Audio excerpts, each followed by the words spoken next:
hello दोस्तों, आज हम सब इस वीडियो में देखेंगे प्राकृतिक वस्तु,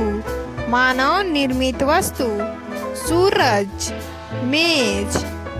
चांद, थैला, नदी, कुर्सी, तारा, कंप्यूटर,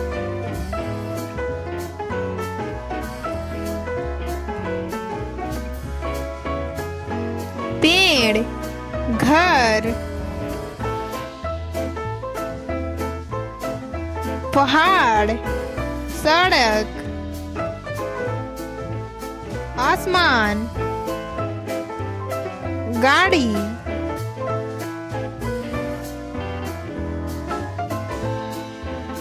बादल, बोतल, पक्षी,